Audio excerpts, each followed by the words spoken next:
Hello everyone, it's Chris here. I really hope that everything works out today because I have a new system going here.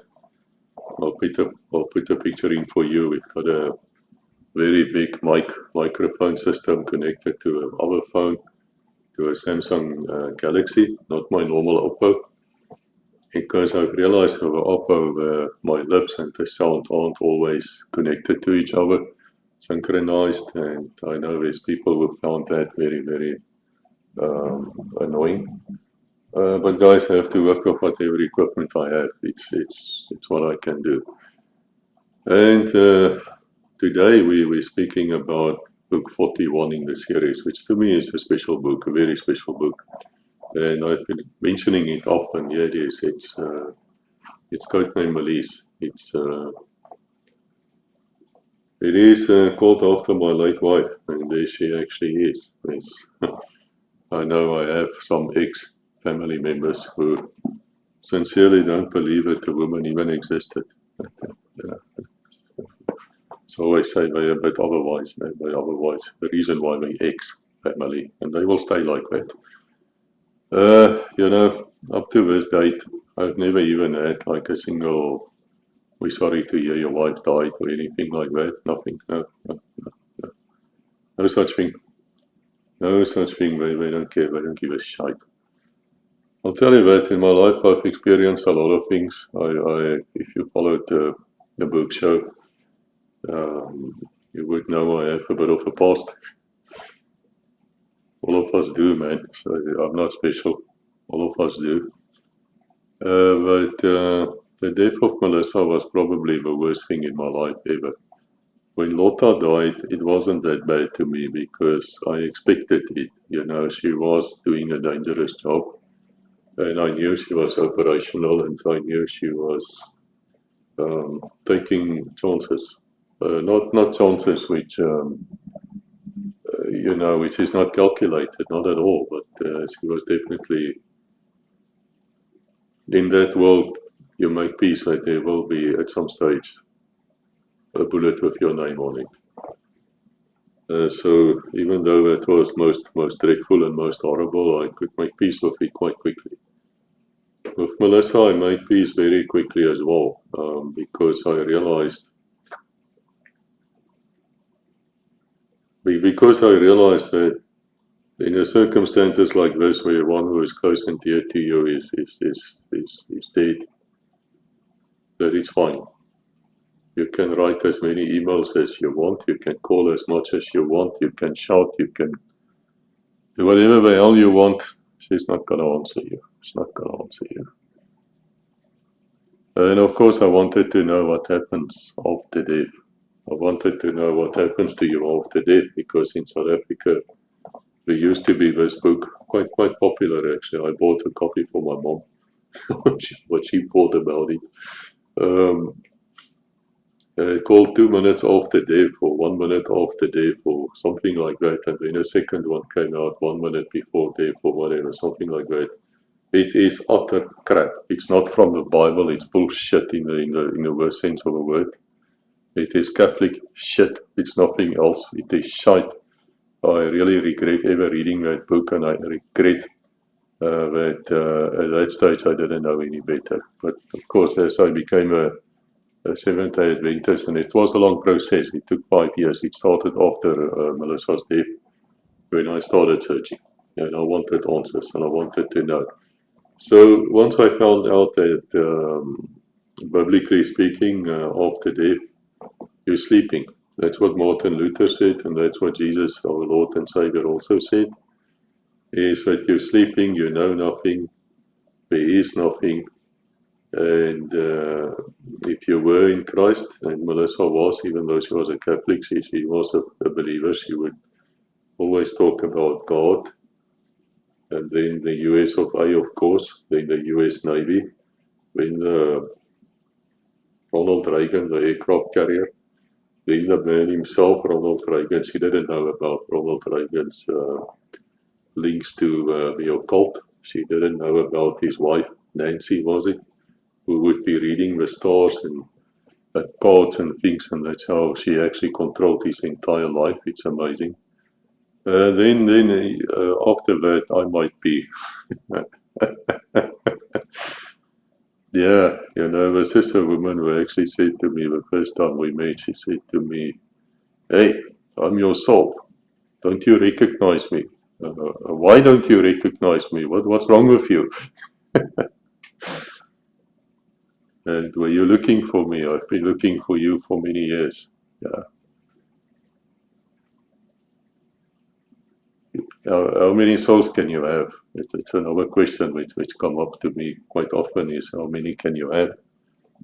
And for me, it is quite simple. You can have only one at the same time, because after death, it's very possible that the widower and the widow will move on and find another love and be as happy as he or she was during the first love. It's possible. These things can happen, but according to me, not at the same time. So according to the Bible, and I write about this in Oath of Evil in this book, obviously as well, is that the dead are sleeping. So at some stage, the resurrection will take place. You will have a physical body, not spiritual, physical, like this you can actually touch, that you can see. You will still have the same looks as what you had at Earth, because your friends and family and whoever else is there will be able to recognize you. Now, as I said to you, the Bible doesn't tell us, and I really don't know how will your parents look like, or your grandparents, or Moses, or whoever, who we know is in heaven already. I don't know. I don't know these things, and we don't know either. We'll find out. But it was Apostle Paul who said it will be in a blink of an eye, a very quick process. I'm looking forward to that, and I think there's a lot of you who's also ill. I've been quite ill this year. I've lost 15 kilograms. I've been in hospital 3 times. But I'm fine now. Praise the Lord. I'm good. And I exercise and I make damn sure what I eat and don't eat and when I eat. And I really make sure that I'm doing the best I can. And it will be nice, to think that you're going to a place where there's no hatred, there's no hospitals, there's no need for them because you can't get ill. You're with your Lord and Savior, you're with the other people who made it, because it's a closed club. It's a closed club. It's written there that not everybody who says, Lord, Lord, will actually enter the kingdom of God, which is in heaven, until he comes down to earth again 1,000 years later. You see, that's the problem which these evangelists and the Zionist evangelists and those idiots, especially in the US, the second beast, which they have, because they believe in futurism, and they believe in Peterism, and they also believe, of course, in a third temple theory, which is just bullshit from the Bible. But I discuss these things in Oath of Evil. The point I'm making to you is, if you find yourself in the situation where you have lost a loved one, and a lot of you out there is now at the stage where this is happening. I know many of you who had a 50-year type of marriage, good woman, and now she's sleeping. Take heart. It's not the end. It's not the end. There's hope. There's hope. But there's only hope if you turn towards Jesus and God, and you don't start fighting this. And that's what I realized with Melissa. I realized that, man, as shocked as I am, and I've only cried, I think, 3 times in my life. One was when my dog died, and I think the other 2 times was when Lotta and Melissa died. Because I really mean cry. I mean, I was for 3 days unconsolable. I was just, and for many months afterwards, I would just stare at things. I wouldn't, totally despondent. And then I wrote Mean Streets Free, which is a book which I still have to talk about, actually. It's not a long book, but it was about the jokes in the police. I was definitely looking back. This goes back to 2014. I was looking for something to smile about, and after a few months, I started remembering the good times. We were only 8 days together, 8 days, 9 nights, which is why the books all have codes in them. All the codes, most of them refers back to Melissa, until the time which, of course, Rebecca arrived, and then I started referring to her, which is good. Here and there we refer to other people who I try to honor. Bet 101, for instance, would be in honor of my first editor, who served in 101 division in Vietnam. We think of 1 Alpha, the late assassin team leader who died of the entire team. BFO 565, which was the code, it was the code which was flashed to resurrect all the sleeper agents.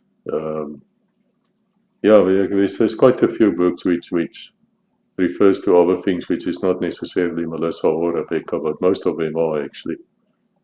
It's actually quite funny also. The other day I realized that all the women in my life who I felt very dearly about, which is not to say I had relationships with them, was some of them were just friends. All ended with an A. All of their names ends with an A. It's just coincident, of course. But anyway, so in the book, Code Name Mélisse. You may ask me, Mélisse, of course, why? Because there's no A here. Because this is the way you would say a name in French, Mélisse.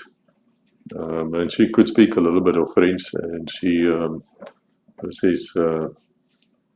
this is Melissa, she could speak a little bit of French. Of course, Rebecca is fluent in French, and so I can speak a little bit of French as well. Not as good anymore. I hardly ever speak French these days. Well, we do. When Rebecca gets a bit upset, she would just start mumbling in French. And I would just say the right things, je regrette. It means I'm sorry. Yes, I'm sorry. Je t'aime, ma chérie. Yeah, I love you, my dearest, or dear, or as we said in Boksburg, my cherry. Actually, if you look at the word share, it means to be expensive, like share. Think of a dancer, that singer, that pop singer who's dead now. The one who said she hates the people who didn't take this poison injection. Yeah, that one. The one who actually refused him at a concert. Yeah, that one. Yeah. I remember these things, but we shouldn't judge by just one statement. We should look overall. Anyway, I don't listen to worldly music anymore anyway, but just explaining to you, share means expensive, and sherry means dearest or dear or my love.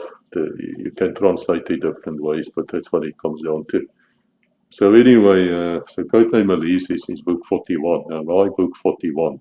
Because book 40, GSSP-40, refers to my mom, my late mom, the great snot sick that got her as well. Why? Because, she took a poison thing for twice.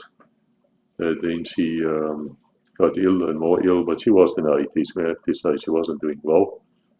Then my family, ex-family, they took her to the doctors. They put her in there. But what do I hear?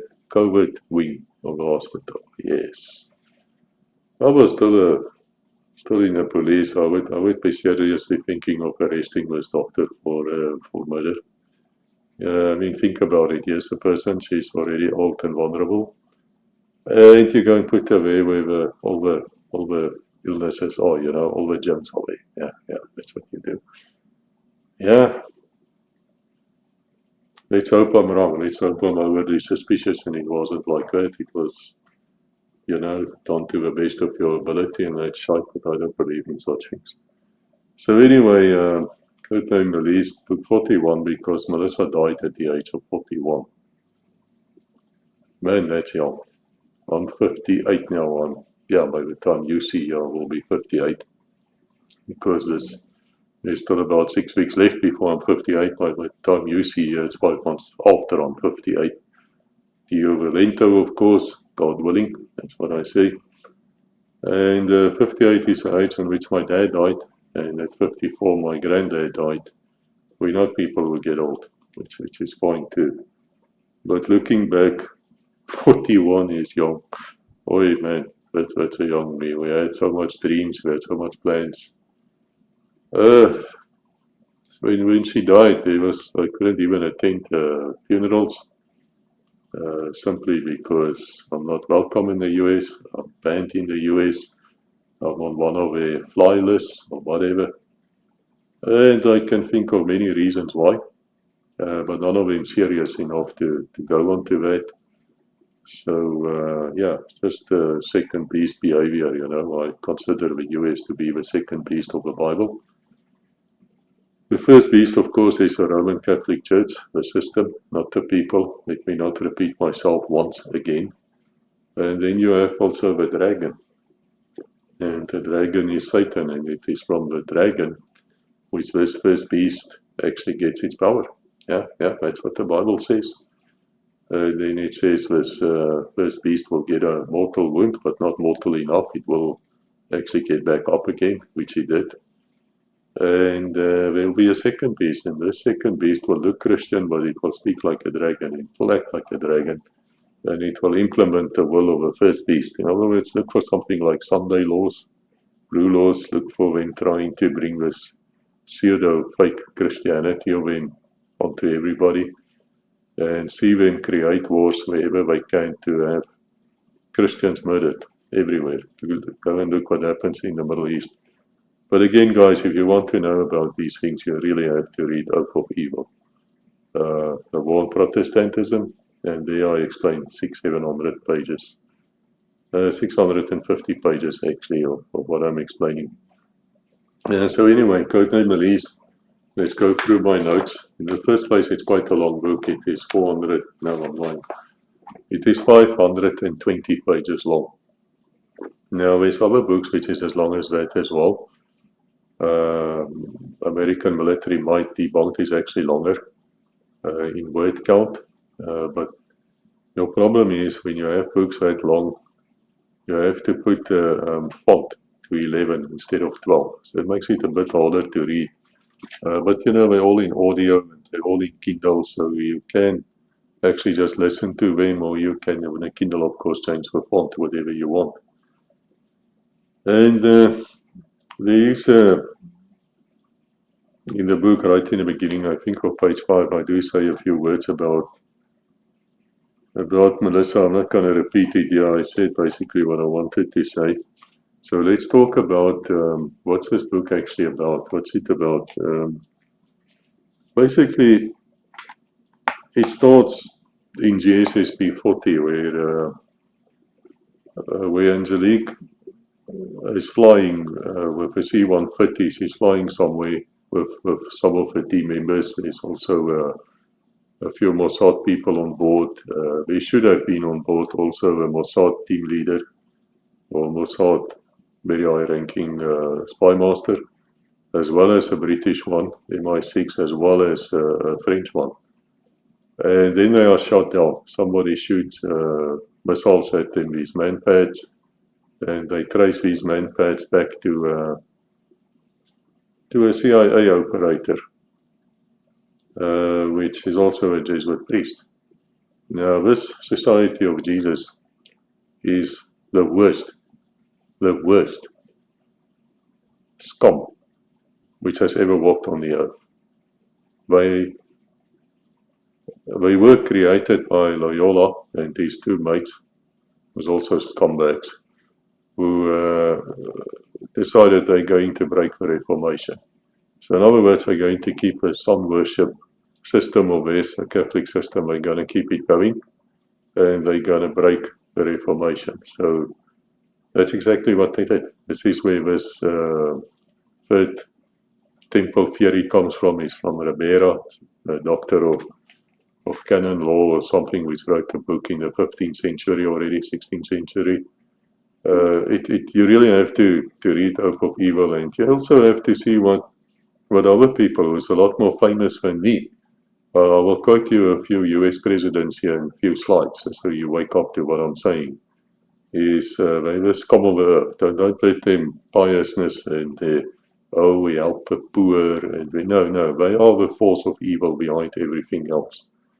Why do I call them evil? Go and look at their damn oath. It's an evil oath. It's an oath which is totally anti-Semitic.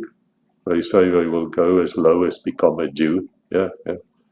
Which means they will be whatever they need to be as long as they can advance their cause.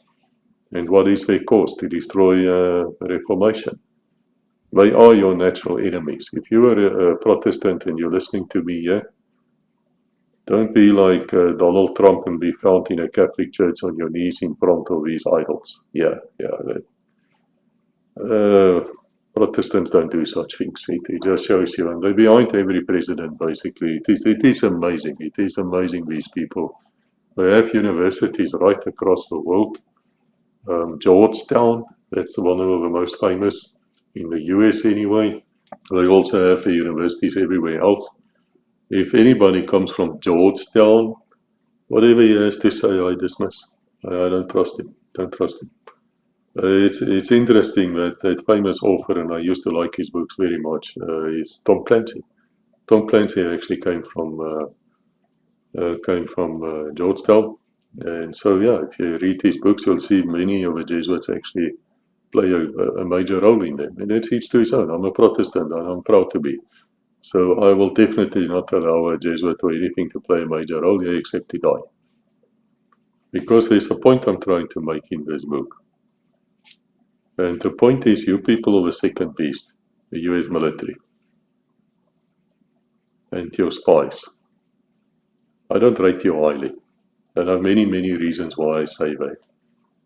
And I warn you in the books, and I've warned you in your faces as well. I've said to you, you are known. Your networks are broken. Your ciphers are broken. Read out Code Name GSSP-40, where I warned you first. And in this book, I go as far as to create a scenario for you to say to you, what will happen when we start thinking that you are actually good enough to be killed? Because right now you're such a flippant joke that it doesn't matter. You know, it's like what Napoleon said about apartheid, who of course was a very high-ranking Freemason, by the way. That's interesting, fascinating. Of course he was. Where he said that don't disturb your enemy when they're making mistakes, man. Let it be. Let them make the mistakes. And that's basically how we think of the CIA operating in Africa, in sub-Saharan Africa. You are so pathetic that we don't rate you high enough to take action against you. Because why? Let's just look at your record. Look at your counter-terrorism record. Have you ever seen a worse one in your life, where you kill basically dozens of innocents for every terrorist, or what you think is a terrorist anyway, which you actually kill? It's flippin' amazing. Your record is so bad that we laugh at you. We laugh at you. But in this book, I described to you in the last chapters what can happen to you. And if you think that there were no such plans out there already drafted and practiced to take you out and to kill you, think again. Think again. You have no clue what you're up against because you're arrogant pieces of shite. Just yesterday, I was listening to a show on Tucker Carlson, who's a very confused man in my eyes. And he had a guy there from antiwar.com, which is a website I really like because they do expose a lot of the war crimes. And just go and read Voices, War Crimes USA, and you know what I'm talking about. Okay, and this guy was explaining the entire road leading up to the first Iraqi war, second Iraqi war, and then he ended up there with Iran. And he had the story sort of correct. He did well. And then he said something which pissed me off beyond belief. He stood there and now he's like this jingoism. You know what is the word jingoism? I doubt if American listening here actually know what the word jingoism means. Because why? You've got the reading ability of a 14-year-old child. Not me saying so, your own professors. I'll put the slide in for you. Which means that is your arguing level. That is where you can think at that level, most of you, half of you. Which makes you flippant stupid. And that is why people like Donald Trump and the rest of them, the one party united, You know, there's no difference between the demo rats and the reptiles of a Republican side. There's no difference. It's one party. You're just too silly to see it. And those of you who actually see it, and there are many of you, you don't know what to do about it. And I can tell you why. Because you're nothing other than your monarchy. That's actually what you are. And I'll put a slide in for you here as well. You're the same in political character as a place like Saudi Arabia. That's what you are. Not me saying it. Your own professors are saying it. I'm just reporting this to you. And then you're now a second beast as well. So, yeah, it's not going to go well with you. Let me tell you, you will survive until the end of the world, because the Bible says so. But it will not go with you well afterwards. Let me tell you. It's luckily for you that it's God's decision and not mine. When I say these things to you, I don't hate you. Just understand this too. I still respect my late wife and her views, super patriotic American. Yes, super patriotic. That's why I call her in my books, and Vince reads books. I speak about her, I call her my American patriot. Because she could see no wrong. She knew there was something wrong, but she couldn't see it. And I'm glad that she couldn't see it. Because it would have broken her more quickly than what the deep state actually broke her. Yeah, why do I say that? Because he held top security clearances, top secret. Why? Because he was busy programming the US Navy's fighter simulators. Yes, why? Because before you go out on a raid and before you go and bomb somebody innocent, you practice this. So, if I know what you're practicing, especially there at Taiwan, and I do know, and not through her, by the way, I know where to ambush you. And that is why you will never in your life dare to attack a country like Russia or China directly, even India. You're too flippant scared to do it. Wisely so, because you will lose. You ain't as good as you think you are. I've been warning you time after time after time. And I don't care if you listen to me or not. I don't give a shit about you, really. I don't care. But in the memory of my late wife, and Rebecca was born in Chicago, I do have sympathy with you. I remember the time when we used to look up to you as the beacon of freedom and the leader of the West. I remember that. But sadly, you have changed. You're not that same country anymore, are you?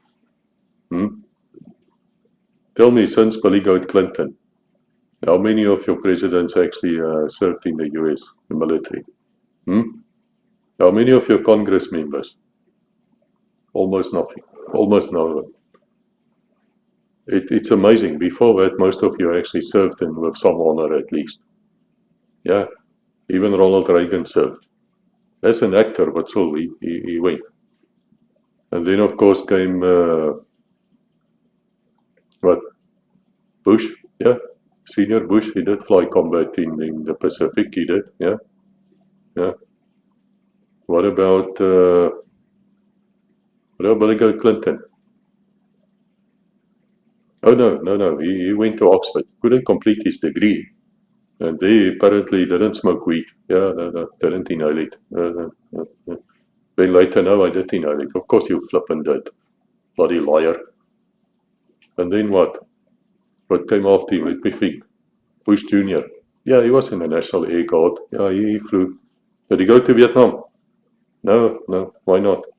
He says in his book, well, his unit wasn't called up, and if a unit was called up, then he would have gone.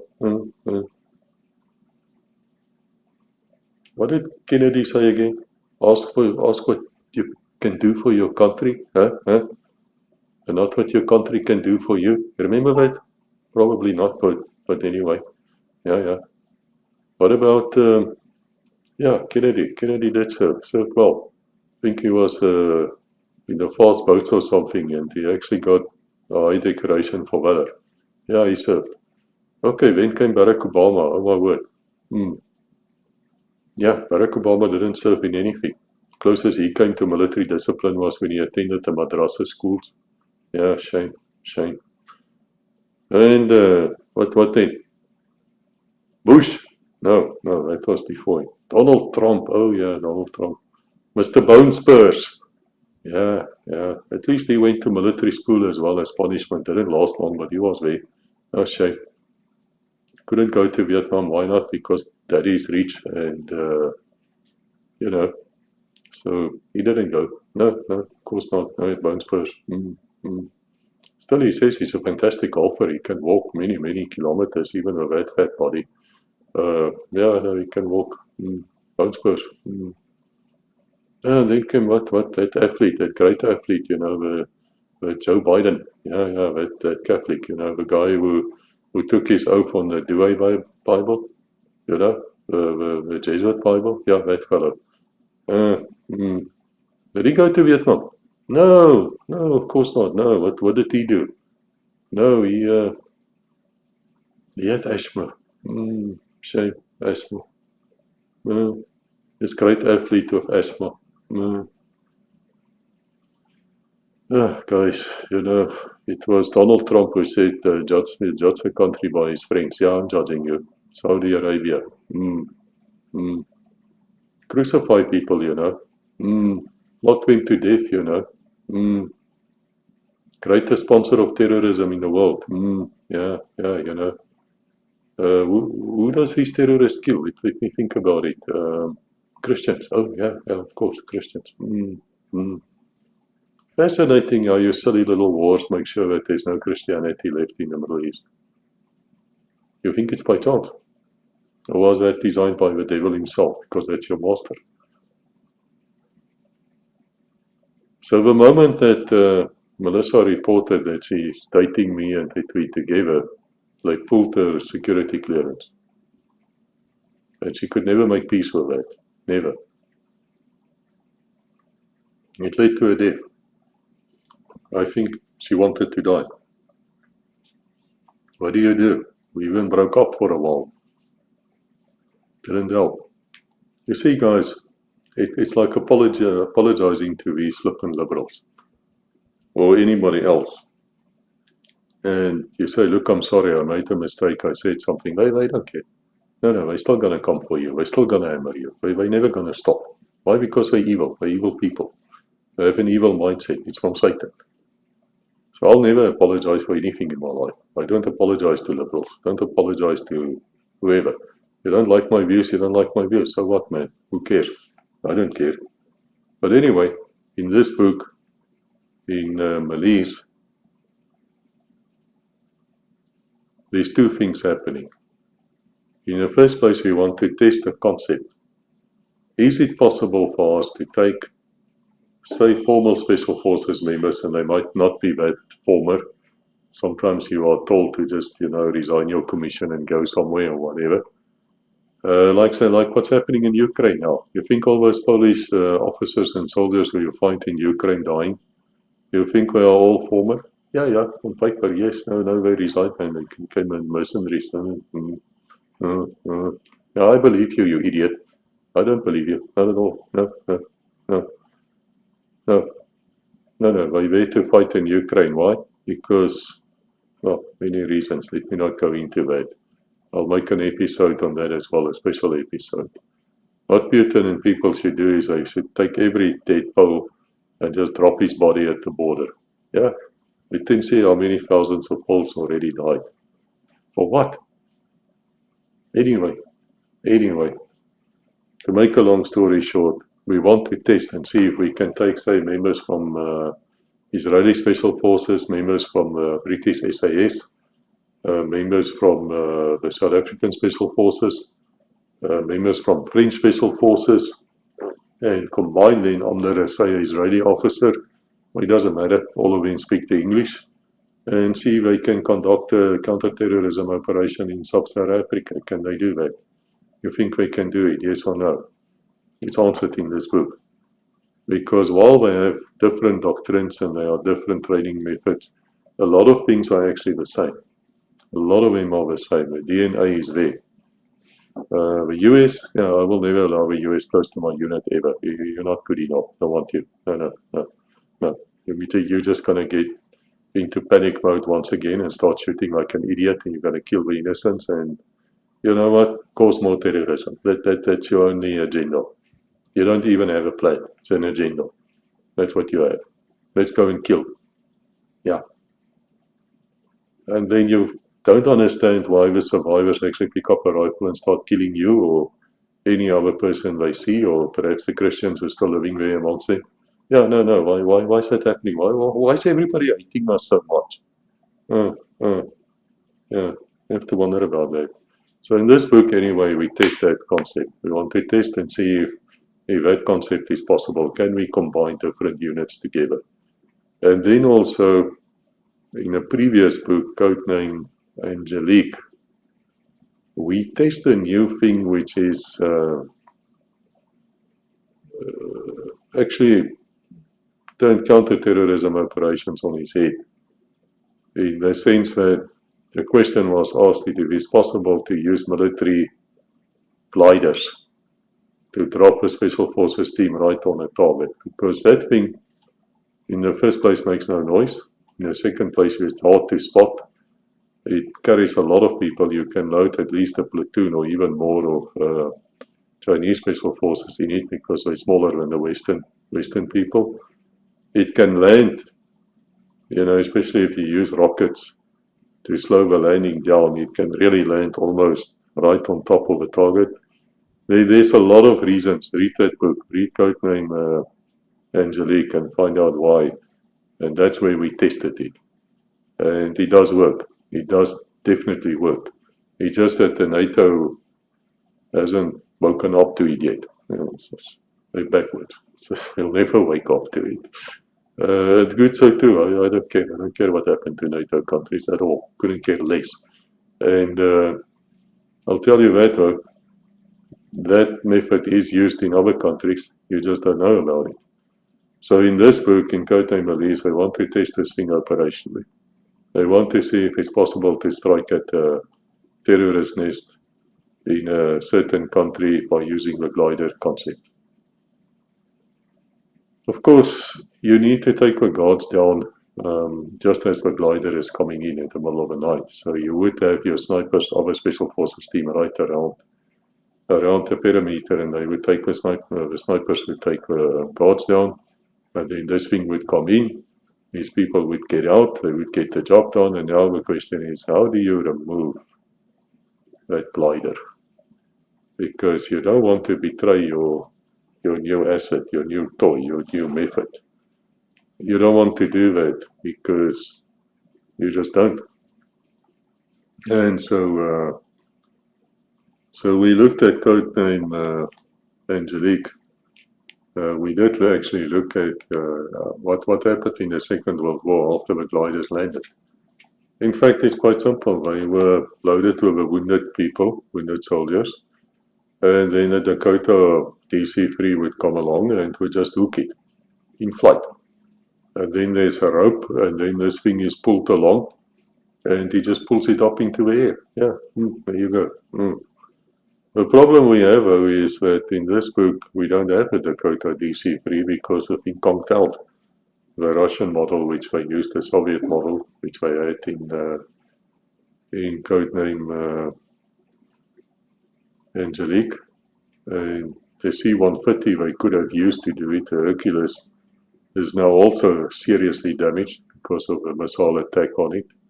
So they only have one thing left, and that's a helicopter. And it's a very, very big helicopter, French-made, which is the Super Frelon, which South Africa had 16 of them at one stage. If you want to know what this helicopter looks like and where it, how it was used, there is actually an episode on Legacy Conversations. I'll put the slide in for you here. You can go there, you will find the pilot standing right next to it talking about his helicopter and how they flew the Super Frelon and so forth. It's a massively big helicopter. It is also used in other books because the Chinese actually have a lot of them, which they built on a license. Totally legal, can do that. And yeah, so they decide they're going to use this helicopter and they're going to tow this thing with a helicopter up. Can they do it? Oh, read the book. Yeah, of course. Why not?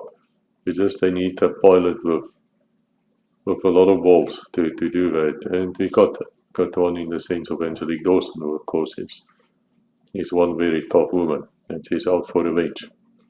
So that is the two sides of it. And then there's a third side, which is actually to me the more important one, is where they do want to send a message to this Society of Jesus rogue agent. Now, if you think that's ridiculous, that there won't be Catholic priests inside the CIA, well, please answer me this question. I have a question for you. Why is it so that the CIA is known in South America, where they cause so much harm and shite? So many hundreds of thousands of people died because of their bloody color revolutions and regime change, as if you're not a regime yourself. Yeah, what are you known there? Catholics in action. Yeah, that's what the CIA is known as in the South America. And it's not known with love. Let me tell you that too. It's not known with love. Catholics in action. So it's very possible. And of course, most of the CIA directors were what do I hear? Yeah, serious Catholics. Yeah, including the first one, Walpole Donovan. Yeah. I'll put a slide in for you so you can see I'm not talking nonsense. What about George Bush, the senior? Was he a Catholic? No. But he was like his little sonny boy. He was part of a secret organization. Yeah. Interesting, So what does the Bible say about these secret organizations? It says have no part with it. Don't do that. Why? Because Jesus, you never found Jesus speaking in secret. He was speaking openly. He would be standing there at the temple or on the street corner, and people would come to him, and he would sit and he would talk openly to all of them. Never eat something. Never did something in secret. You should learn a lesson from that, perhaps. Yeah. John Kerry too was part of that same secret organization, which they got from university. Do you know that Prescott Bush, that is now the grandfather of George Jr. and the father of George Sr.? Prescott Bush, he was actually involved in the 1930s in a coup d'etat against FDR, Franklin Delano Roosevelt, who was what? A 53-degree Freemason. Interesting. Yeah, that's where they got that Marine General Smedley Butler to be the new president or something, and to dethrone and get rid of Roosevelt. Yeah, it was a coup d'etat. And Smedley Butler actually went to Congress. Yeah, well, fascinating, huh? And then you people out there who would say to me, where's Colonel Putin? Vladimir. Who died of stomach cancer about 3 years ago? Yeah, according to a Western press. There's a double now. Well, that country whose economy is broken, it's in tatters, I say. Yeah, van der Leyen. Yeah, I hear you. Well, were your dad not a Nazi or something? I'm just asking. Yeah, that country. We're using chips from microwaves and washing machines for their missiles. Yeah, fascinating, huh? Just I think this week they launched a 500 plus drone strike, missile strike against Kiev and the rest of Ukraine and Ukraine. Why?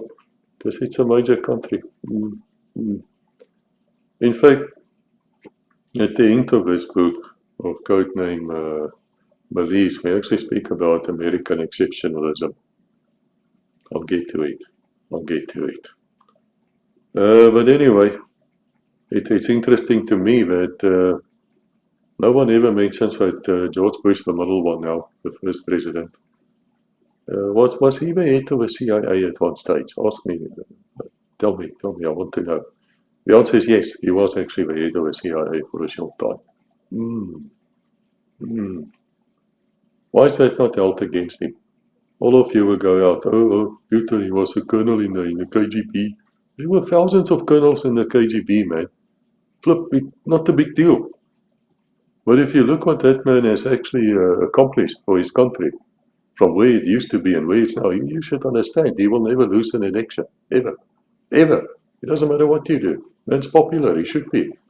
You can only wish you had such leaders in the US and the other countries, including my own. But anyway, so we want to prove a point in this book is, and so in the third stage of the book, Angelique decided that she's going to teach this Jesuit priest a lesson in life, which means she's going to kill him. Yeah, yeah, yeah. That's how it works in my world. That's how it works. And so they also want to prove another point. We're going to shoot down a predator. You know, one of these predator drones which fly around, kill the innocent. Yeah. We talk about that quite a bit. I will make a special episode about the predator strikes. Under Obama, 96.5% of the time they missed the intended target. Which meant that what? 96.5% of the time they killed the wrong person or persons. Yeah, I know. Congratulations. Do you know that this thing was costing about $4.8 million in 2010? And then 3 years later it cost what? How much? $16 million. Yeah, it went up 400%. 4-time increase. Yeah. American taxpayers. Guys, why are you putting up with this? I don't get it.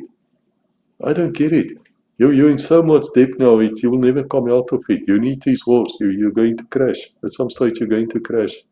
You can't continue this. You don't have. You have no way. When Elon Musk wanted to look at your gold in where you know, in that army base, Fort Knox. Did he do it? Was he allowed to do it? No. No, I just mentioned it and woof, suddenly it disappeared. Why? Do you still have that gold? It doesn't matter if you have it or not. Doesn't matter. Why? Because you're not on the gold standard. No country is. It's fiat money. In other words, it's just, I print the money and I say to you, okay guys, easy. I'm a US government, right? See ya, here's my notes. But let's say this is a check. Let's say this is money. I'm giving you $100. I don't have $100, but I'm giving it to you. And you're so stupid you actually believe that I have $100 to give you. It's all paper money. It's fiat money. At some stage, it's got to crash. It's going to crash.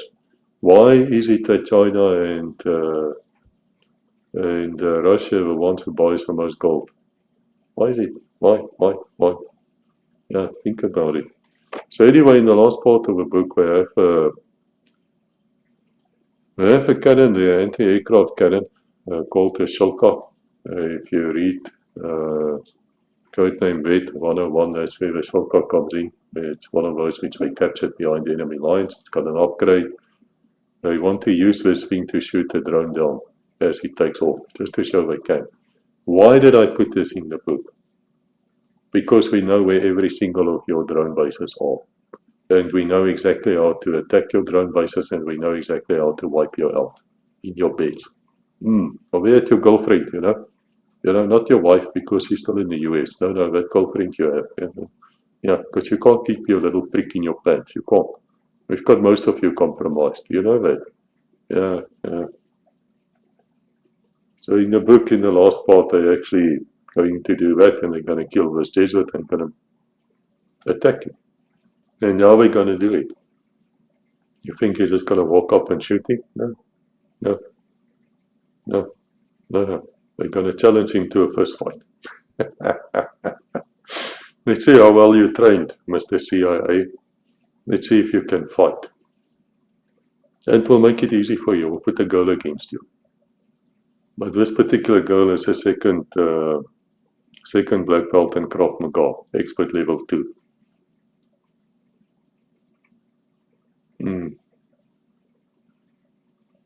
Read the book. So anyway, that's what the book is about. It's really fascinating. There's a few things in the books which refers to something which actually happened to me. Is because this damn helicopter off now, I don't think I should tell you this because it will give a book away. Yeah, so I'm not going to tell you that. I wanted to tell you that story so much. But I'm not. I'm not. In fact, when I speak to on Legacy Conversations, which is the main show, where I actually speak about with a pilot where we're standing there next to the Super Frelon, I actually tell the story. He just laughs about it. So there is one character in the book, which in the books, many of the books, was actually based on a real person, as is all of them. And she comes up with the idea that she is called Lucy, she's a sniper. And Lucy then says to everybody that she can swim backwards on her stomach. Have you ever heard of anybody swimming backwards on your stomach? So Lucy says she can do it. Now, there was another book, Code Name Alphabet 32, where Lucy did something amazing. She ate, I think, 5 Mary biscuits without water in less than a minute. Now, you people might think, now what nonsense is that? Now, who cares? Well, you go and try it. You go and take those Marie biscuits and try and eat 5 of them in less than a minute without drinking water. Then they make your entire throat, your entire mouth gets dry, like a horrible dryness, and you can't swallow this thing. It becomes like paste. But she did it. I saw her doing that actually, and it's amazing. But she can do amazing things, and this I've seen with my own eyes as well. She can swim on her stomach backwards, which I'm sure many other people can do too. But that's one of the things which during the pause in operations that Lucy then takes a bet there, because there is a lot of female operators there, and there's always, the thing is going on there, man against woman. And so there's a lot of, we better than you and you better than us, and who knows, and let's see, type of thing.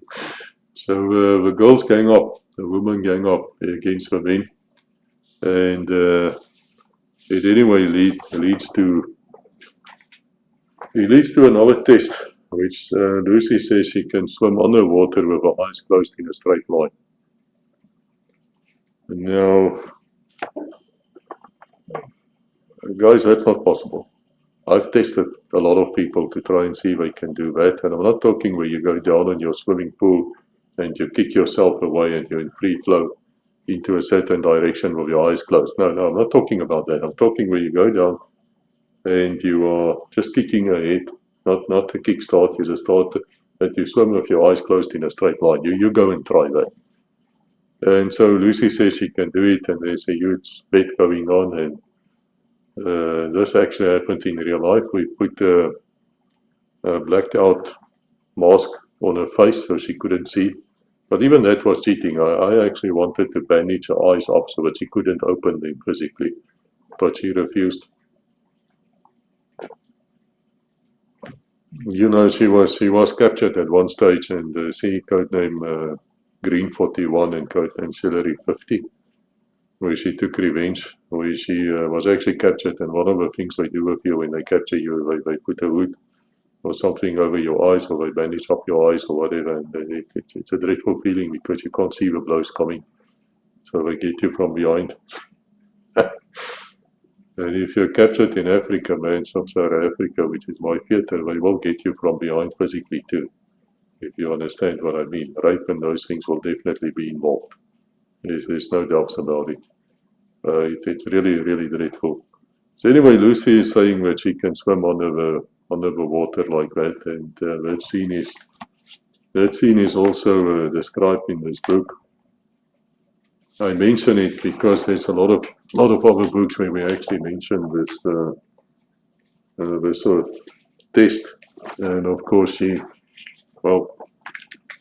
let me say it is Lucy, and Lucy can do remarkable things.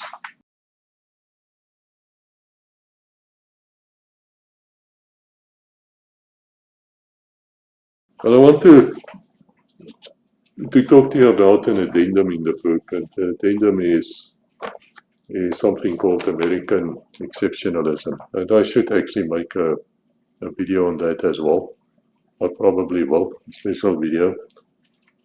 It came out from something which Mike Pompeo said, that is that Zionist lover He used to be the CIA director, and then he became the Secretary of Foreign Affairs, or whatever they call him in the US. And probably one of the worst ever, I mean, in my eyes. I mean, can you be worse than Hillary Clinton? Than hilarious, is that possible? It seems so, yes. Those except they have these days are worse than both Pompeo as well as hilarious, but let us rather say they're not good. Well, they're fantastically good. If they follow the principle of a second beast, then they're actually fantastically good. Do they know they follow the principle of a second beast? That I don't know. They might be confused. Let's actually hope they are. But this Pompeo made a statement. And before I read it to you, I just want to go back to what that anti-war guy said on the Tucker Carlson show. After he explained everything on how the US got basically forced into a wars in the Middle East to assist Israel and no other reason. And he gives his reasons why he's saying it, and I agree with it. He then describes the attack of the US on the US bombers, the B-2 Spirit, or whatever you call them, onto the nuclear sites of Iran, which of course is an act of war. It's against the UN Charter. It's against everything which this fellow should be standing for. But he's so proud of it. He says, "Oh, they demolished it," something like that. So he speaks like Trump. No, they didn't. No, idiot. They didn't. Not at all. No, they had superficial damage on top, right down there in the bunkers. No, nothing. And the other one where the Russians are, you didn't even attack. And then, of course, you gave clear warning you're going to do it, and the Iranians told you, okay, then go ahead. Why did they say that? Because they were told by Russia and China to just play with. Yeah. And then what happened? Part of the agreement is coming out now. Was that they could then strike back like they did the previous time when Soleimani was killed, which was also murder, of course. It's funny to me, that the one country, Iran, who attacks these proxies of the US, ISIS and Al-Qaeda, also proxies of Israel, who murders Christians, cut their heads off, kill them, murderous people, murderers. They kill US soldiers too, of course, and coalition members, they do that. But that's the country you hate most. And the country who actually support these terrorists, they're your closest ally. Always something like Saudi. Amazing. You can't understand these things unless you realize you're dealing with a second beast of the Bible.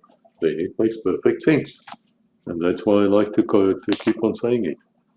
So besides being wrong on that, this fellow is obviously no jingoism. He's like this full-blood red American male. Never served in his life, but anyway. So he's like, Iran didn't dare. They didn't dare to attack us. They did attack you. Yeah, they struck that base. Yes, it was arranged. As for your attack on them, that was also arranged. Yeah, didn't dare, huh? So on the one hand, he's this anti-war. On the other hand, he's so proud of his military. I don't get that. To me, it makes no sense. You shouldn't be proud. You should say, well, guys, you're nothing but air pirates. You should have refused the order. And then perhaps if you refused the order, the two Chinese surveillance vessels, interceptor vessels lying there would not have tracked you all the way and see exactly how you conducted it. Yeah, interesting, isn't it? But it's shocking. It's shocking when you look at these people. Then I realized again, you're working with the American outlook in life, which is one of, we're exceptional, we're the best, we are fantastic, we're the greatest ever. There's nothing better than us. We just need to arrive. That is not biblical at all. This is not even pride. This is way beyond pride. This is satanic pride. That's what I would call it. And there's this Mike Pompeo. He made actually a speech at the Senate hearings to be the Secretary of State. Yeah, not Foreign Affairs. That's I think is for Brits. Yeah, little Chihuahua running circles there around its master. Yeah, British people, what happened to you too? Fascinating. France, where are you now? Anyway, what did this Pompeo say which pissed me off so much? He said this, now he's talking about America now, yeah. And this Mike Pompeo, of course, was at West Point, which is rated by their own professors as community college-based education levels of shame. This is the place where the chances of female students being raped are higher than anywhere else. Yeah. I'll put that slide in for you here too. And he was actually the cadet captain. And then he served a few years in West Germany, achieved fuck all, nothing. No. And then he left for private sector, and then came the right-wing movement in the US with Obama, and then he went to, I think, Congress, and from there on, he got himself up to Trump to be the CIA head, where he said, what, we lie, steal, and murder, or something like that. Yeah, I have no problem with that. But is it necessary really to go and say that to the world? Yeah. And then became, of course, the Secretary of State, and what a useless one he was. And he's a guy who said, I've heard these things, he would sit in his office there at the Pentagon or wherever, well, not the Pentagon, at State, he would sit there with a Bible on his desk. What's the problem with that? There's a huge problem with that. Say hi to you as a Seventh Adventist, there's a Bible here right next to me too. The problem is state and church, it should never mix. Never mix. And that's what you're seeing in the US now. You're seeing them creating this Zionist, evangelistic type of Christianity, which is bullshit from a biblical viewpoint. That's why you're seeing them now wanting to bring the church into the state. The problem here is they're following Catholic doctrines, which is this Project 2025, which means they are very close now to introducing Sunday laws. Yeah. Forcing you to go to church on a Sunday. Yeah. It's not the day which God said. God speaks about what? What do I hear? Sabbath. Yeah. And when's the Sabbath? Friday night till Saturday night. Yeah. So why on a Sunday? Because the Catholic Church decided they're going to do that. And you know what they call that? What do they call Sunday worship? Let me put the slide in for you here. You think I'm lying? Yeah, let me put the slide. Read out of evil. They say that's their mark of authority. So if you go to church on a Sunday, you're bowing down to a Catholic Church, who bows down to the devil. Yeah, to the dragon. Yeah? That's what the Bible says. Yeah. They also say there's only one church who follows the Bible and the Bible alone. You know who that church is? Seventh-day Adventist. Did you know that? Yeah, probably not. But perhaps you should know it. So this Pompeo, was mixing state and church. And so is the rest of them. That's why you see what you see. That is the second beast there right in front of you. It is formed. It is there. Live with it. It's going to be there till the end of times, which is not far away. Thank God. So anyway, this Pompeo say this is a unique, exceptional country. Now he's talking about the US. Yeah, you're very exceptional. You're a flipping second beast of the Bible. Shame. How horrible. And he says Russia is unique, but it's not exceptional. I mean, look at the election meddling, right? What election meddling, Pompeo? What election meddling? What are you talking about? Just yesterday, a flippant report came out from the CIA saying there were no election meddling. That was bullshit. That's not true. That never happened. No, that was done by our chiefs and some other people, the DNI. They created this report. We distancing ourselves from it. Yeah, really. Meddling, huh? No, there were no meddling from Russia in your elections. No, you're talking shite, like always. The words democracy promotion and Vladimir Putin are unlikely to be used in the same sentence, paragraph or document, or maybe in the same century. So you don't like Vladimir Putin. Well, you had a high rank when you were in the KGB, of course. You were what? You were a captain. You was what? A lieutenant colonel. Should show respect, man. Of course, he's a president who took Russia out of his troubles in the 90s to where it's today. A major country. Major country. Cannot ignore it. It's beating me asses off your Ukrainians. Huh? Yeah, no, it is. Yeah, no. They're killing me. They're taking the territory. They can overrun that country. They probably did by the time you listen here. And guess what, Pompeii? They became a Christian country. So much so that people are actually going to them. They're emigrating to them because they don't want to be in the US of A anymore. Wonder why. Wonder why. And of course, we're not the second beast. So I ask a few questions here. I say, Mr. Pompeo, tell me, Pompeo, and all of you exceptionals out there, please tell me, I want to know. Who was the first in space? That was Russia, in the form of the USSR. Gagarin, you remember that? Not you. No. What?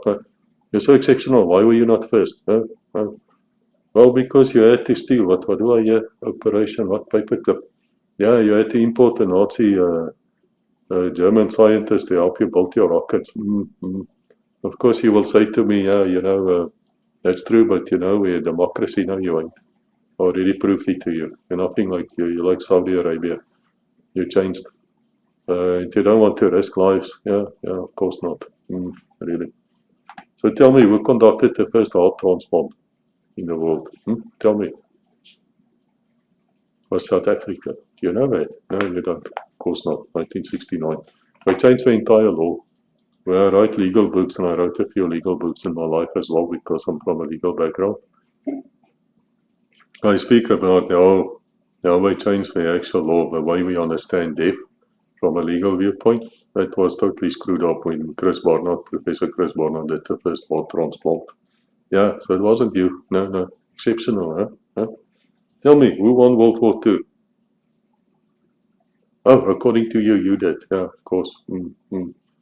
But do you actually know that 70% of the fighting was happening actually on the Eastern Front, between the Soviet Union and Nazi Germany? Do you know that?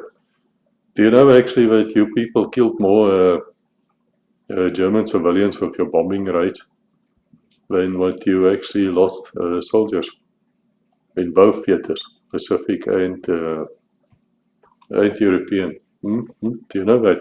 You were Mickey Mouse. You're rolling World War II in Europe with Mickey Mouse. Yeah, really, Mickey Mouse. You were not exceptional, fuck all exceptional about you. There's a reason why the Brits were saying what? You are overpaid, oversexed, and what did they say? Over here. Yeah, they don't like you. No, don't want you. So no, you didn't win the Second World War. You contributed, and everybody's grateful, very grateful. But I can have a lot to say to you where the First World War, and now the coming Third World Wars was actually predicted. Albert Pike, Morals and Dogma. Did you read that book, Pompeo? Did you read it? Perhaps you should. Read Oath of Evil. That's easier. It's much easier to read. So tell me, who has the largest helicopter in service? Is that your Boeing Chinook? You think it's that? Of course. No, you fuck around like always. No, you're wrong. It's a Mi-26T2. It's a Russian one. Didn't know that, did you? Lots of things you don't know, because you're so exceptional. So tell me, you exceptional people, who ran away from Vietnam? You? Did you leave your codes and ciphers and everything behind? Yeah, you did. And all your files? Yes, you did. Yeah, you ran away. Oh, shame. Pathetic. What about Somalia? You ran out of Somalia too. Yeah, you ran. Iraq? Yeah, you ran away from Iraq too. Syria? Well, you sort of won there in the sense that your mate Al Qaeda is now actually in charge of Syria. Yeah, interesting, isn't it? Yeah. Afghanistan. Oh, Afghanistan. Shall we ever forget you running away from Afghanistan? Oh, shame, you got chopped out there. Yeah, you're the ones who ran away. When last did you actually win a war? Tell me. Tell me. When last did you win a war, except against yourselves in 1865, I think? When? Might be against Spain. I think when you stole Cuba and Philippines, yeah, you might have won something there against Spain, a third world country at that stage. Yeah, okay, right. Tell me, who breaks every international law in history and we laugh it off? And just don't give a shit, because you're too good, you're too exceptional to abide by your own rules. Who? Tell me, yeah, it's you. You, the exceptional one, US of A. Tell me, who destabilized more than 60 sovereign countries? Many of them were actually democratically elected. Huh? Who would do? Who would do that? One third of the world, one out of every 3 countries. Huh? Who would do that? Yeah, no, it's you, second beast. That's you, exceptional, huh? Who is keeping all these horrible dictators in place? I think of Mobutu Siseko in Zaire. Go and read my latest book, Code Name Snake 606. Go and read that book. We talk about combined operations we did there with Chinese intelligence in the Congo or Zaire. Who kept these people in power? Huh? Yeah, you, of course. Still to this day, you're keeping people in power. You know why? Because they lick your asses. But what did Donald Trump say? With his tariffs, what did he say? Oh, I've got 70 countries waiting to lick my ass or something. Yeah, that's presidential, huh? That is the leader of a free world, people. That is exceptional. No, nothing exceptional about you. Tell me who invented the internet? You, of course, would say to me, no, it's the US. Oh, no, it was the US military. It was the door popping or whatever. In fact, it was the UK who invented the internet, not you. So tell me, when Japan surrendered in 1945, that's because of your 2 atomic bombs, which you dropped, Hiroshima and Nagasaki. Is that true? Exceptional ones. That's what happened. That stopped the war against Imperial Japan, right? Right? No, you idiot. Once again, tell me, what is August storm? Sometimes known as August wind. But what was that? Tell me, I want to know. No, you don't know. Okay, let me explain this to you. After 1945, the war ended in Europe in May. The Soviet Union moved millions of men and equipment, new equipment.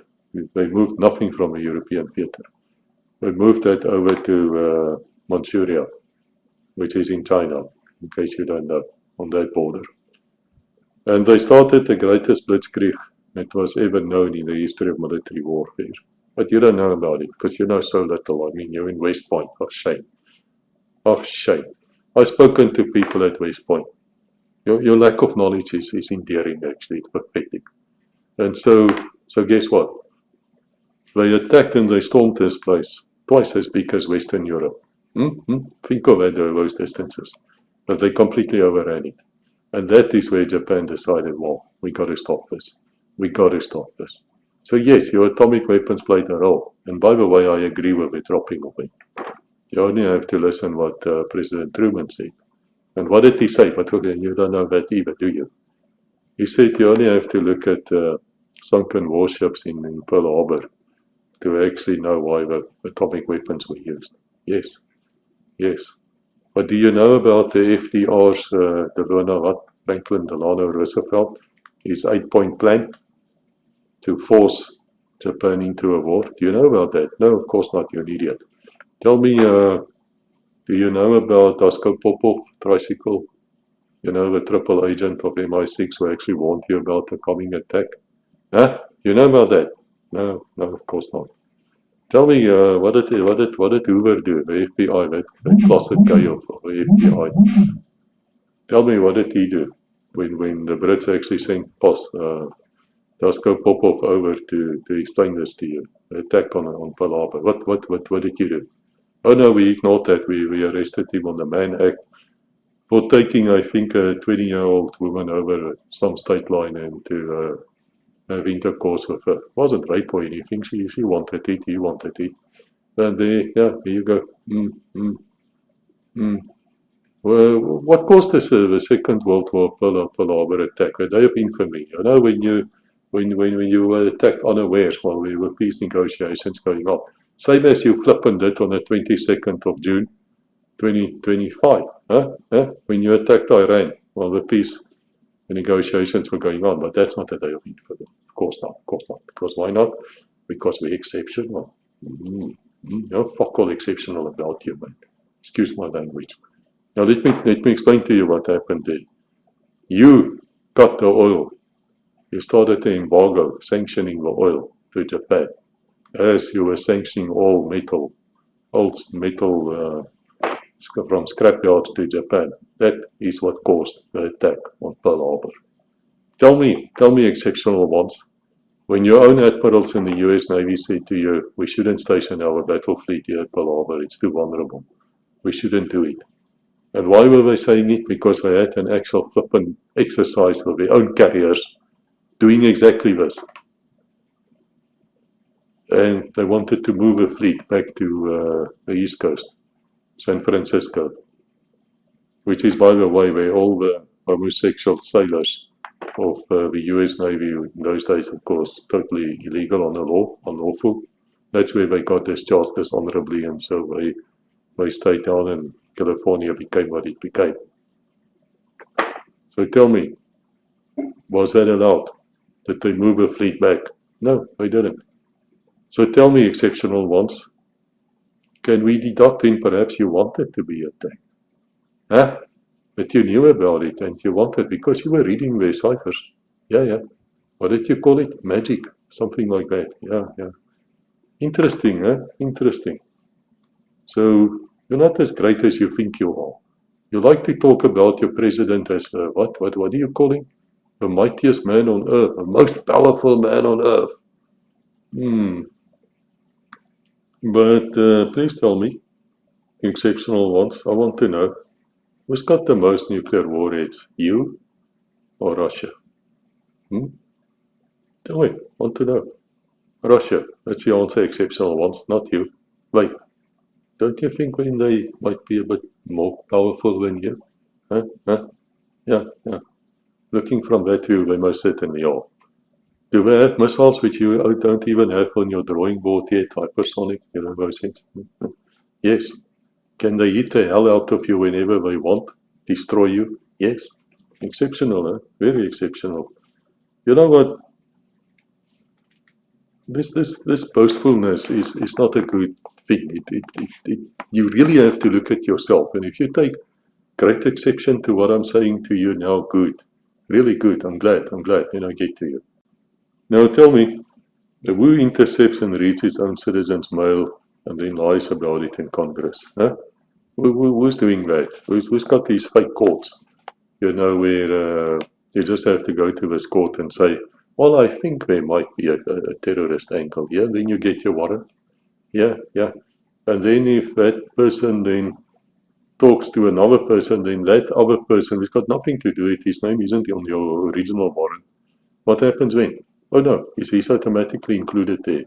You've got a flippant spy system on your own people, which is shocking. It is worse than the ones in China, and it is worse than the ones in Russia.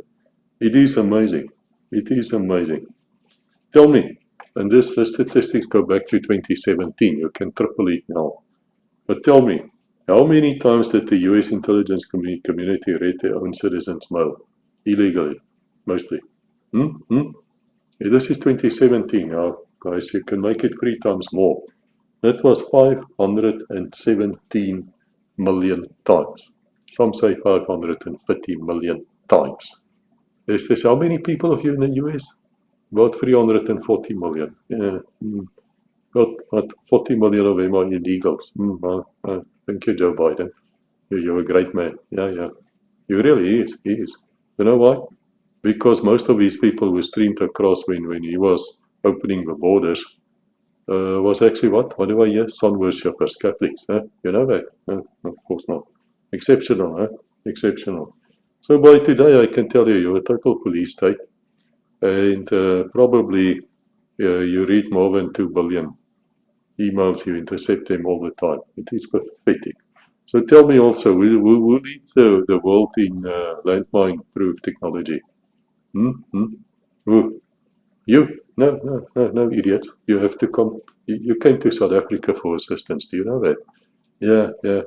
We had 1975, we had these things already, which you couldn't even get until the Second Iraq War. Oh, shame. So tell me, I want to know exceptional ones. Tell me, where's the best anti-tank missile in the world? Is it you with your Hellfire? Huh? No, idiot. It would be the South African Makopa. Have you heard about it? No. Not exceptional, are you? Nothing exceptional about you. I described this missile actually in Code Name Alphabet 32. Go and read it. You might learn something. And guess what else? You know why South Africa has the Makopa? Let me explain something to you. During the South African Bush War in Angola, which you know fuck all about. Why do I say that? Because when you wrote your counterinsurgency manual, I think with Petrawas and I don't know who else, you don't even mention the South African effort. The Rhodesian effort? No. You know what you did? You went back to the 1960s and you looked at what happened with Algeria, with France, as well as with Brits. Yeah. You don't even know there was a very successful war going on against the Soviet Union and Cuba and Angola in the 80s. Yeah, you don't know that. You're too stupid to know that. You're exceptional. We understand. Show me on a map. There's a map. Show me where's Angola. Oh, you don't know. Where's Niger, where you lost those 4 Green Berets, which I also write about. Code Name Vet 101. There's also an addendum there. Tell me, idiot. I want to know. Where's Niger? It's in North Africa, right? Yeah? No, idiot. It's not in North Africa. Go and look for it. Because when those men died, your own flippant senators couldn't even tell where that country is. They couldn't even know why you were. Huh? Pathetic. But do you know that some of the biggest tank battles on Africa actually took place during the border war? Do you know that the South Africans with much less people, much less armor, but superior tactics and training and manpower by far, and brain power, exceptional I would say. Yeah, they did actually exceptionally well. Yeah, they destroyed a couple of brigades of tanks. Yeah, they did. And they had missiles to do it. Yeah, go to Legacy Conversations, educate yourself, listen to Lieutenant Colonel Hannes Nortman, you know, the Kriegsholer. Listen to him. You can even hear the actual battle where they shoot out these tanks. Yeah, it's recorded. You don't know that, do you? And then came Billy Goat Clinton. This is now afterwards. This is after Mr. Mandela took over. And South Africa then approached you and said, look, we handed over our nuclear weapons to you. Unlike, you know, what's that closest ally of your called, Israel? Of all their nuclear weapons, which they denied. No, I don't see them handing it over. No, they shouldn't, by the way. They did. So I wouldn't advise them to do it. But the fact is, South Africa handed its nuclear weapons over. Why? Because you don't trust a black guy like Mandela with nuclear weapons. Of course not. No, you don't. So we handed it over. Stupid. We should have kept it. But anyway, make a long story short, we said to you, well, you know, we want to upgrade our military now. We've been on the sanctions since 1976. Yes, we built a lot of our own stuff, but you know what? Perhaps we can get the Hellfire from you. And you refused. Yeah, Billy Goat, you refused. And South Africa went out and they created the Makopa system, Makopa missile. It is so much better than your Hellfire. But go and read that book, Code Name Alphabet 32. Go and read it. You will find out a lot more. So tell me, where's the best short-range air-to-air missile in the world? Now you can make it medium range as well because it has improved a bit since I wrote here. Where do you find that? You say the Sidewinder and that crap you have. You know, that one in Vietnam, which 92 out of 100 times just flip and fell onto the ground, couldn't hit a target. Yeah. You remember when your US Air Force, your Phantoms, so they didn't have a gun. Yeah, no shame. You designed a fighter aircraft without a cannon. and then you flip and went out and you did the same over F-35. Fuck, you're stupid. It's amazing. You're exceptional ones. You know what? We're looking from the side. You don't impress us, man. You don't impress us. But let me explain life to you. No, it's not in France. Russian ones are extremely good. In fact, if you read Code Name Blue Tank, please go and do it. You'll find out you never had air superiority in Europe, in European theater in the 80s, and I explain why. Yeah, shocking, isn't it? Eh? Exceptional. When we had to find out that the missiles are 8 times better. 8 times, not 8%, 8 times. You know, it pissed off the Europeans so much that West Germany, which became Germany then, as well as a few other nations, they designed something called the IRIS-T. A fantastic missile, better than your Sidewinder crap. And guess what? If you read Code Name Gen, you'll find out that you faked your scores at your fighter schools as well. Red Flag and Top Gun. Yeah, you know that. We know it, idiots. We know it. Yeah, exceptional. Exceptional. Very exceptional. All right, so let's carry on. Who's got the best air-to-air missile now? Well, the South Africans had the IRIS-T and they decided it's not good enough. No, too expensive too. So we went out and they built something called the Denel V3E HL Daughter. Yeah, go and read Code Name Blue Tank. Wake up. You don't have the best equipment. You have not the best equipment in the world. In your own flippin' heads you do, but you ain't. You don't. Read the American Military Might Debunked, which is the longest book in the series. Over 600 pages, where I try to warn you, where I would tell you these things. But when that book was referred to Congress by concerned readers, guess what happened? I just, no, of course not. Yeah, idiots. So tell me, who lied about weapons of mass destruction in Iraq and then caused 1 million dead afterwards and virtually wiped out all Christians in the Middle East? Who? Yeah, you did. You were exceptional ones. Yeah, who lied about the nuclear war, about nuclear weapons program in Iran just recently? Yeah, you again. Yeah, there you go. We were. Tell me, who lost $1.2 trillion in 2017 alone? That is $2.2 million every 60 seconds.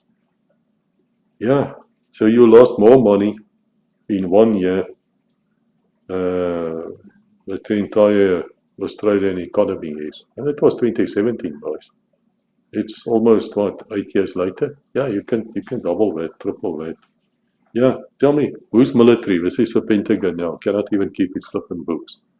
Cannot even get auditors to sign all their financial reports. Year after year after year.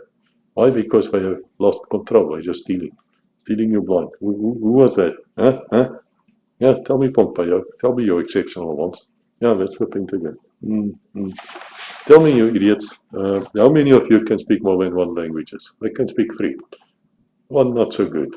English, not good either. I'll admit that. But at least I can speak more than one language. How many of you idiots can actually speak more than one language? How many of your presidents can actually speak more than one language? Huh?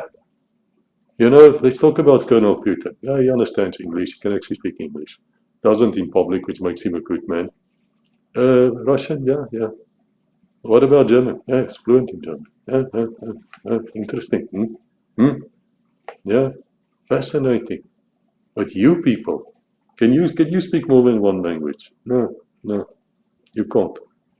Most of you can only speak one language. And don't say to me, hola, and say you speak Spanish now or something like that. You're talking shy. I mean speak, like we're speaking here now. Can you do it? No, you can't. Why not? You're so exceptional. Why can't you? Yeah. What about this Mueller report, which again had to do with, with this Russia meddling? What came out of it? You're the only country in the world to look for excuses like that when you lose an election. Yeah, very exceptional, isn't it? But then it came out that 99% of investigators in the Mueller investigation was actually what? Registered Democrats. And yet even they couldn't find any evidence. Yeah. And then they called the biggest bluff of them all. What bullshitters. Yeah, they said there's a few Russians involved. And the Russians came to court. And they withdrew the case and it still withdrew. You know why? Because you never had any evidence. They called your bluff. That's what they did. Yes. Yes. And now the CIA came out and say, no, that report which they brought out was just nonsense. It's just not true. So tell me, which country in the world do we find something called an associate degree? There's only one country in the world that has an associate degree. It is so low in standard that we don't even recognize it as a degree. And that, we're from the third world. Yeah, that's you. That's you. Exceptional, huh? Very exceptional. Very, very, very much so. Yeah, the other ones. Tell me which country has per capita that is, well, you probably don't even know what I mean by that, but it doesn't matter. Go and find out. There's more people in jail than any other country in the world. Which one? Oh yeah, that exceptional one, the US of A. Yeah. Tell me, which country in the world, internal police, federal police, has actually more power than the Gestapo, as well as the apartheid police, where I come from, as well as the KGB. Which country in the world? The FBI, female body inspectors, Clinton Whitewash Bureau. What else do we call it? Tell me, who of them? Tell me, do they have more powers than the KGB, apartheid police, as well as the Gestapo? Do they have more power? Yes, absolutely. You know why? Because you're the only country in the world which says that if a man lies, the suspect lies to the FBI, he can be locked up for lying to him. No, it might not be that he even knows he's lying. He might be making a genuine mistake, but you don't give a shit. No, that's your power. You can arrest a man for that. Does it make you a democratic country, or what do you call yourself, a republic? You ain't even that, man. Must I put that slide in for you again, huh? Must I put the slide in again? Yeah, let me do it. Let me show to you once again that you are nothing but Saudi America with a few families actually controlling you. Yeah, very exceptional, extremely exceptional. Tell me, which country in the world do we see the most chemical trails in the air killing your citizens? Which one? That would be the exceptional one, the US. The US. What about school shootings? Tell me exceptional ones. Which country in the world has the most school shootings? It would be you, by the way. It doesn't really happen that much in other countries. Not to say it cannot, God forbid, but it really is almost happens there every time, man. There's nothing really there about it. Let's talk about Israel. You're supporting Israel above all. And I write about this in many, many of my books, because it makes no sense. Because a guy like Pompeo and Except and Trump and all the other exceptional idiots will say to you, this is our closest ally. Well, where's Britain? Where's Britain? Where's your little laptop? Where's the Chihuahua? Where's the poodles? But show me. At least NATO, there's treaty obligations, I understand it. But with Israel, show me your treaty obligations. Please. I want to see it. I'm an attorney. Tell me. Show me the contracts. Show me where is it written? No, there's no such thing. So how can they be? Why do you use those words? Tell me who's controlling who. Is Israel controlling you, or you controlling Israel? Tell me. Let me read something for you. On 18 July 2018, there was a recording which came out of Israeli Prime Minister Benjamin Netanyahu. Yeah, that Polish fellow. And he was speaking in Hebrew in a private meeting, and he said the following. Israel convinced the US president, that is Donald J. Trump, that guy we found kneeling there in the Catholic Church. Yeah, I have pictures. Yeah. Call yourself a Protestant, Trump. Protestants don't do that. Protestants don't even put their feet into a Catholic church or cathedral or whatever. Never do it. It's not even a church, by the way, because there's altars in it. So it's actually a temple of a sun god. That's what it is. And he said Israel convinced the US president to exit the joint comprehensive plan of action. That was the Iranian nuclear deal, the one which came under Obama. This is now Benjamin. I had to stand up against the whole world and come out against this agreement. Yeah, because there was nothing wrong with the agreement. The entire world agreed with it. Only you two. Only you. Israel, you and then the US. Only you two had a problem with it. Even though the US actually flipped and signed this thing. Huh? Yeah, it doesn't matter. I'm a second piece. I can sign contracts with you. My toes were crossed, I have no honor. I'm dishonorable. I'm exceptional. Don't you know? Even if 500,000 Iraqi children dies because of our sanctions, that's a price worth paying. Yeah, it's only a flippin' horrible person who can say such things. Really? 500,000 children dead? You think the children should be punished for the sins of a father? You think so? Huh? Is that what the Bible says? No, exceptional one. No. That's not what the Bible says. Would you like if your children die because of a lack of medicine or something? Well, it happens all the time in the US because you people can't even afford a medical. You can't afford it. It's the only country in the world where people actually go bankrupt because of medical bills. Yeah. It's such a big and powerful country. You're so blessed by God. And you cannot even take care of your people from a medical viewpoint. Huh? You cannot even do that. And when Obama brought out Obamacare to try and assist, you hated him. You still hate him. Yeah. I don't like that, man. But perhaps you should say, well, there are people who actually need assistance. Yeah, but you don't care, do you? You don't give a shit, do you? And then, of course, the US withdrew. They withdrew from this plan of the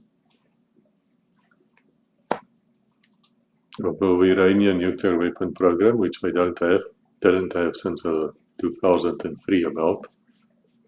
And of course, we know what happened further. We know about the 13th June attack by Israel against all laws. Yes, every law in the world. Achieved absolutely nothing. Got hammered back so much that they had to beg the US to come and save him. The US then did this fake attack of this, and they begged Iran just to strike back and give him warning so that they can remove their people first so no one dies, so they don't escalate further. You know when we saw this too? I think there was a Marine General, was at some stage the Secretary of Defense. It should be called offensive, because it is an offensive place. Mattis, I believe, General Mattis, under the first Trump, and then they strike that, I think at Iran or someplace, or Syria, someplace, I don't know, can't remember. I think it was Iran with Solomon, which they killed, murdered, also on a peace mission.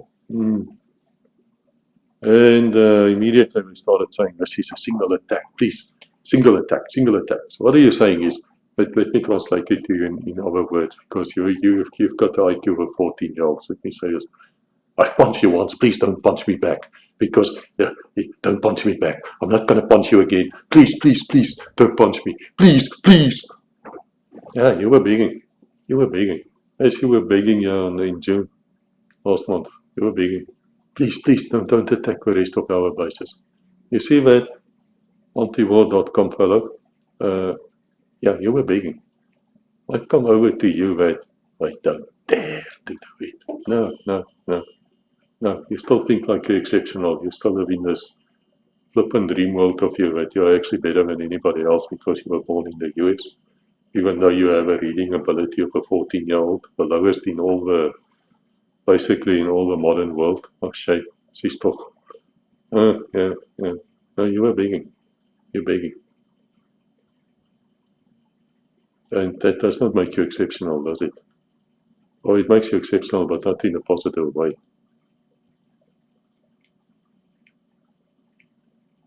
There's a lot more which I say in this addendum about your exceptionalism.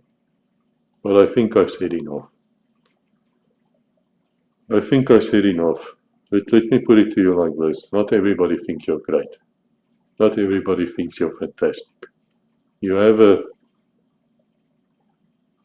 DNA to be. You used to be. We used to look up to you. We used to think of you as genuinely something special. At one stage you were, when you were still a Protestant country. Now you're not. You've become a second beast. Sad to say that to you.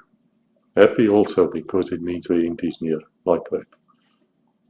So you're going to act like a second beast, and that's what I always say to my Israeli mates. How long before the US run away and leave you in the lurch? You think you control the second beast? Really? Yes, up to a point. Up to a point. AIPAC and all those people which you bribed, yeah, they will assist you. But the time is going to come when they're going to run away and leave you. Why do I say that? Because that's basically what your cult offers, like Albert Pike. That's what they are saying. And you have to read Oath of Evil to know what I'm talking about. And basically this Albert Pike wrote in the 1870s already that there's going to be 3 world wars. The First World War already happened. And they did that to punish Germany, because that is where the Reformation actually started in a big way with Martin Luther. And the British Empire, which was a Protestant nation at that stage, up to a point of course, had to be broken. Then came the Second World War. Again, Germany had to be punished. But now the US of A, which was created by the Jesuits, no, I write about it in Oath of Evil, and also Mossad 26. Go and read it. Go and read it. Fascinating what happened there. Created, I say to you. I use that word created. But go and read it. And then guess what happened? You were created, but now you had to become powerful. You had to become a second piece which can influence the entire world. That is what the Second World War was about. And it happened. Bretton Woods, atomic weapons, all sorts of things happened there. Yeah. And the Third World War, which will start in the Middle East, and there's only one little country who will start the Third World War there. Yeah, that's coming. That's still coming. So I say again to you, my Israeli mates, how long before the US leaves you? They have their own agenda, you know. You don't understand it because you don't read Bible prophecies. And I don't want to make you into Christians or anything like that. I don't care what you are or what you are not. I don't care, really. It's not religious. This is fact.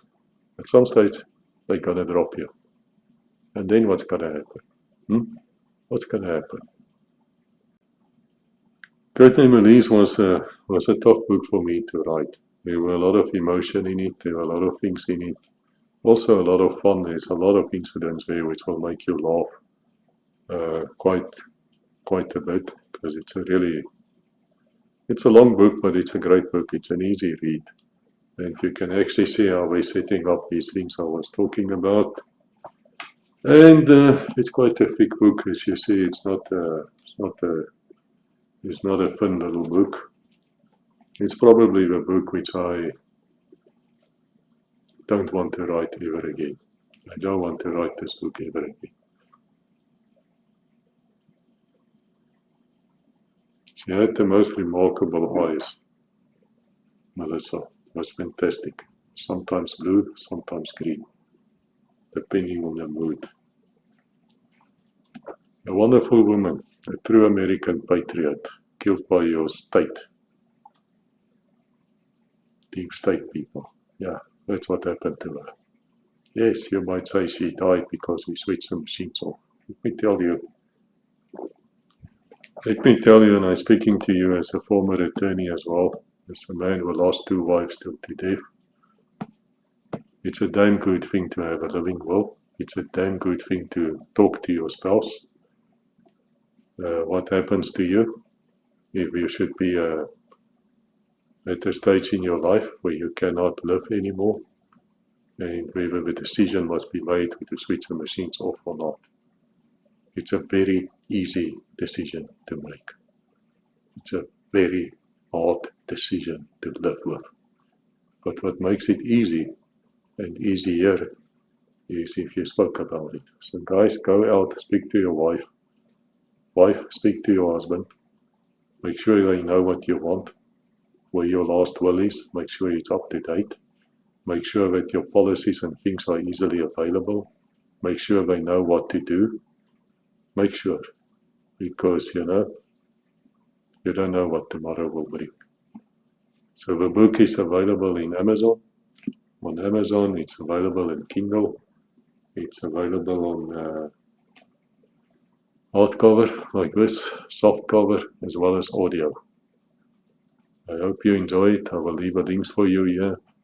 And God bless.